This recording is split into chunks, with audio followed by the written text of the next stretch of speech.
Analyse, débat et décryptage de l'actualité. Donald Trump a mené une attaque sans précédent sur le Venezuela et capturé le président Nicolás Maduro. Une attaque historique qui a suscité des réactions très vives partout dans le monde, alors que désormais énormément de questions se posent. On va donc faire un point aujourd'hui sur la situation très critique pour répondre à toutes vos questions et tenter d'analyser ce qui se passe sous nos yeux. L'image a fait le tour de la planète en quelques secondes. L'homme qui a dirigé le Venezuela pendant 12 ans, Nicolás Maduro, apparaît debout, menotté, vêtu d'un simple survêtement gris Nike, les yeux masqués et les oreilles recouvertes d'un casque anti-bruit. Ce n'est pas une scène de film, mais la réalité d'un basculement géopolitique majeur. Le samedi 3 janvier 2026, le président américain Donald Trump a confirmé ce que beaucoup craignaient ou espéraient. Les forces spéciales américaines ont capturé Nicolás Maduro lors d'une opération militaire de grande envergure baptisée Absolute Resolve. Tout a commencé au cœur de la nuit, à 2 heures du matin, quand la capitale, Caracas, a été brutalement plongée dans l'obscurité totale grâce à une expertise technique américaine visant à paralyser les défenses du pays. Pendant près d'1 heure, le ciel s'est embrasé sous les frappes de plus de 150 avions ciblant des bases militaires stratégiques comme Fortuna et La Carlota. Alors que Washington célèbre ce qu'il qualifie de victoire contre le narcoterrorisme et une étape vers la libération du peuple vénézuélien, d'autres nations dénoncent une agression impérialiste et un viol flagrant du droit international. Entre les promesses de prospérité pétrolière faites par Trump et les menaces de guerre asymétrique du gouvernement vénézuélien, le monde retient son souffle. Dans cette vidéo, nous allons décrypter les coulisses de cette opération secrète, analyser les véritables motivations de la Maison-Blanche et explorer les conséquences de la chute du chavisme pour l'Amérique latine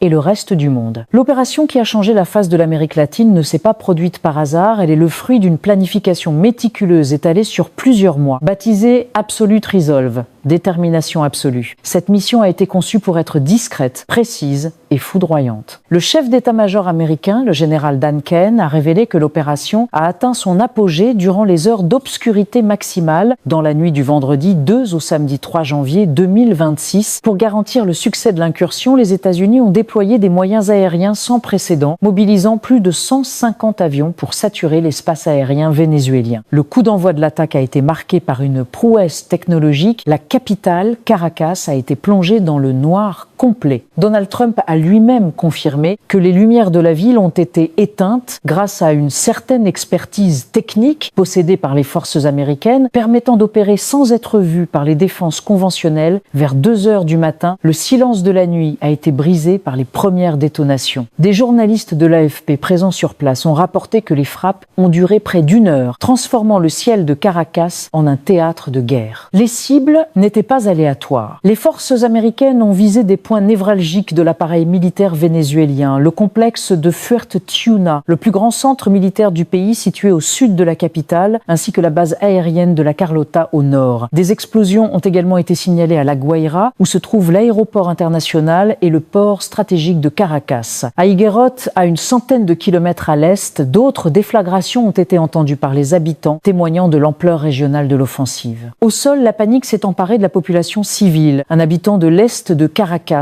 a raconté avoir été réveillé par sa compagne au cri de « il bombarde ». Bien qu'il ne pût voir les explosions, le vrombissement incessant des avions et des hélicoptères d'attaque au-dessus des immeubles ne laissait place à aucun doute. Dans les quartiers populaires comme Val, près de Fortuna, les détonations ressemblaient à des tirs de mitrailleuses, probablement des tentatives de défense antiaérienne vénézuélienne contre les bombardiers. Le gouvernement vénézuélien, par la voix du général Vladimir Padrino López, a dénoncé l'usage de missiles et de roquettes tirées depuis des hélicoptères de combat, affirmant que des zones résidentielles avaient été touchées. Le président colombien Gustavo Petro a corroboré ces informations en parlant d'une attaque massive de missiles. Malgré la résistance affichée, Donald Trump a affirmé que les navires vénézuéliens qui attendaient une éventuelle attaque avaient été très vite submergés par la puissance de feu américaine. L'opération a été d'une efficacité telle que le président américain a déclaré n'avoir perdu pas un homme, pas une pièce militaire. Cette vitesse et cette force ont été qualifiées d'incroyables par Trump, qui a suivi l'opération comme s'il regardait un programme de télévision. À l'aube, le sénateur Mike Lee a confirmé que l'action militaire était achevée, Nicolás Maduro étant déjà sous la garde des États-Unis. Le point culminant de l'opération Absolute Resolve a été l'incursion directe pour capturer Nicolás Maduro. Selon les descriptions fournies par Donald Trump après l'événement, Maduro ne se trouvait pas dans une simple résidence, mais dans un lieu ressemblant davantage à une forteresse entourée d'acier massif. Malgré cette protection physique imposante, les unités spéciales des forces armées américaines ont réussi à pénétrer dans le périmètre avec une précision chirurgicale. Contrairement à ce que l'on aurait pu imaginer d'un dirigeant ayant souvent promis de se battre jusqu'au bout, la capture s'est déroulée de manière étonnamment calme. Le général Duncan a précisé que Nicolás Maduro et son épouse Cilia Flores se sont rendus sans résister. Ils ont été immédiatement placés en détention par le ministère de la Justice, avec l'appui de l'armée. Cette reddition sans combat a marqué la fin symbolique d'un bras de fer qui durait depuis des années. L'image de cette capture a été immortalisée par une photo publiée par Donald Trump sur son réseau Truth Social. On y voit Nicolás Maduro debout, menotté, vêtu d'un survêtement gris clair de la marque Nike. Détail frappant pour un chef d'État, il portait un masque sur les yeux et ce qui semblait être un casque anti-bruit sur les oreilles. Cette mise en scène, bien que sobre dans sa description, a été perçue comme un trophée par l'administration américaine. Après leur arrestation, le couple a été exfiltré du territoire vénézuélien par voie aérienne sous haute sécurité. Ils ont été transférés à bord du navire de guerre USS Iwo Jima, un bâtiment d'assaut amphibie positionné dans les eaux internationales au large du Venezuela. L'USS Iwo Jima fait partie d'un groupe amphibie comprenant également l'USS San Antonio et l'USS Fort Lauderdale, totalisant plus de 4500 marins et marines.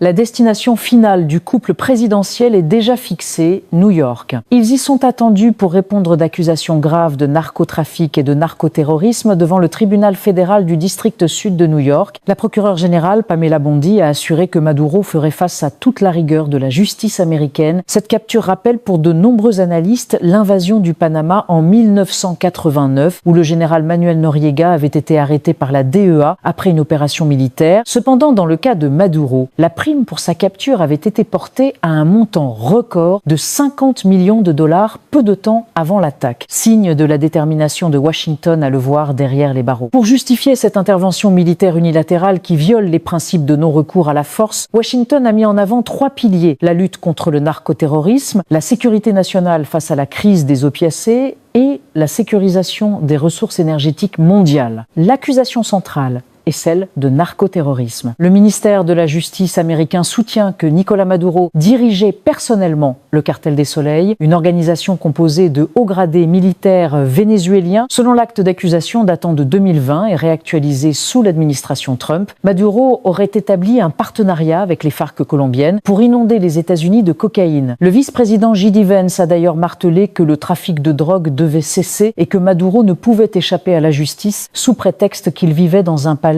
à Caracas. Un autre motif avancé, bien que contesté par certains experts, est la crise du fentanyl aux États-Unis. Trump a lié l'instabilité au Venezuela à la mort de dizaines de milliers d'Américains par overdose, affirmant que 97% de la drogue arrive par mer. Toutefois, les sources critiques rappellent que le Venezuela ne produit qu'une fraction infime des drogues mondiales et n'est pas une route majeure pour le fentanyl, pointant plutôt la responsabilité de laboratoires et de cabinets de conseil basés aux États-Unis, comme McKinsey.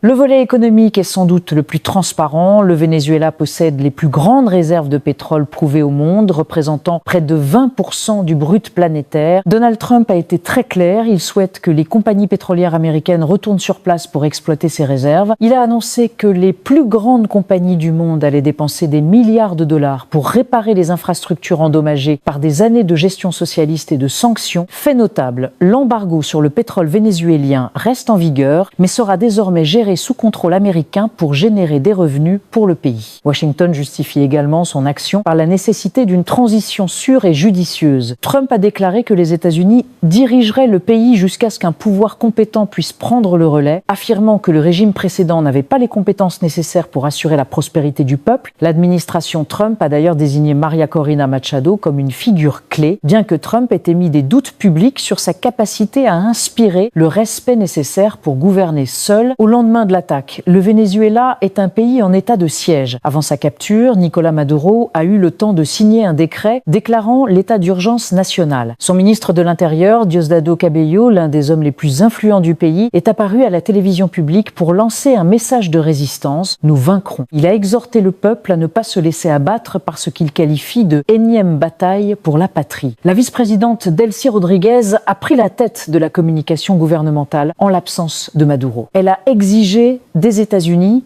une preuve de vie du président et de son épouse, affirmant ignorer leur localisation exacte au moment de ses premières interventions. Le gouvernement a activé des plans de mobilisation populaire et a appelé les forces sociales et politiques à défendre la souveraineté nationale contre ce qu'il appelle une agression impérialiste visant à piller les ressources naturelles. Sur le plan militaire, le général Padrino López a promis un déploiement massif de tous les moyens terrestres, aériens, navals et balistiques pour assurer la défense intégrale de la nation. Il a accusé les forces américaines d'avoir profané le sol vénézuélien et d'avoir causé des victimes civiles en frappant des quartiers résidentiels. Du côté de l'opposition, l'ambiance est radicalement différente. Edmundo González Urrutia, candidat à la présidentielle de 2024, a déclaré que le pays vivait des heures décisives et s'est dit prêt pour la grande opération de reconstruction de notre nation. María Corina Machado, sa principale alliée, a immédiatement demandé qu'il assume la présidence. Cependant, la situation reste confuse car Donald Trump a publiquement douté du soutien dont bénéficierait Machado pour diriger le pays, créant une incertitude sur qui Washington compte réellement placer au pouvoir. Dans les rues de Caracas, c'est un mélange de stupeur et de survie. Les habitants ont été vus préparant des sacs d'urgence contenant passeports, argent liquide et conserves, craignant une seconde vague d'attaques promise par Trump si la transition ne se faisait pas convenablement. Les coupures d'électricité et les interruptions de communication ont aggravé le sentiment d'isolement d'une population déjà éprouvée par des années de crise économique. La capture de Nicolás Maduro a provoqué une onde de choc diplomatique mondiale, révélant les fractures profondes de la communauté internationale. Le bloc des soutiens de Maduro a réagi avec une fureur immédiate. La Russie, alliée stratégique majeur, a condamné une agression armée et un acte de hostilité idéologique. Moscou a exigé la libération immédiate du président légalement élu et a demandé des éclaircissements au Conseil de sécurité de l'ONU. L'Iran a fermement condamné l'attaque, tout comme le Mexique, qui a averti que cette action militaire unilatérale mettait gravement en péril la stabilité de toute la région. En Amérique du Sud, la réaction a été particulièrement vive chez les voisins. Le président brésilien Lula da Silva a dénoncé une grave atteinte à la souveraineté et a exhorté l'ONU à répondre vigoureusement. En Colombie, le président Gustavo Petro a ordonné le déploiement de troupes à la frontière et a qualifié l'opération d'agression contre la souveraineté de l'Amérique latine, prédisant une crise humanitaire majeure. À l'opposé, les alliés des États-Unis ont salué l'opération. Le président argentin Javier Milei a réagi avec enthousiasme, s'exclamant « La liberté avance, vive la liberté, bordel !» En Europe, la première ministre italienne Giorgia Meloni a jugé l'intervention légitime en tant qu'action défensive contre le narcotrafic, tout en nuançant qu'elle ne devait pas servir de modèle pour des changements de régime systématiques. D'autres nations ont adopté une posture plus prudente, centrée sur le respect du droit international. La France, par la voix de son ministre Jean-Noël Barrot, a estimé que l'opération contrevenait au principe de non-recours à la force et qu'aucune solution durable ne pouvait être imposée de l'extérieur. L'Union européenne, représentée par Kaja Kallas et Ursula von der Leyen, a appelé à la retenue et au respect de la Charte des Nations Unies, tout en exprimant sa solidarité avec le peuple vénézuélien pour une transition démocratique. Le secrétaire général de l'ONU, Antonio Guterres, a exprimé sa profonde inquiétude quant au fait que le droit international n'ait pas été respecté, qualifiant la capture d'un chef d'État étranger de « dangereux précédent ». En conséquence de l'activité militaire, le régulateur américain de l'aviation a interdit aux compagnies américaines de survoler l'espace aérien des Caraïbes, invoquant des risques sécuritaires majeurs. Cette opération marque un tournant historique. C'est la première fois qu'un président en exercice est capturé par les forces américaines sur son propre sol depuis plusieurs décennies, redéfinissant les limites de l'interventionnisme américain au XXIe siècle. La chute de Nicolás Maduro sous les coups de l'opération Absolute Resolve clôt un chapitre sombre de l'histoire du Venezuela, mais en ouvre un autre, rempli d'incertitudes. Si Washington promet la richesse et la sécurité, la méthode employée, un bombardement unilatéral et l'extraction forcée d'un dirigeant soulèvent des questions fondamentales sur la souveraineté des nations à l'ère moderne. Le Venezuela se trouve aujourd'hui à la croisée des chemins. Entre une opposition fragmentée et une administration américaine qui semble vouloir gérer les ressources pétrolières du pays comme son propre bien, le peuple vénézuélien risque d'être le spectateur d'une transition dictée depuis l'étranger.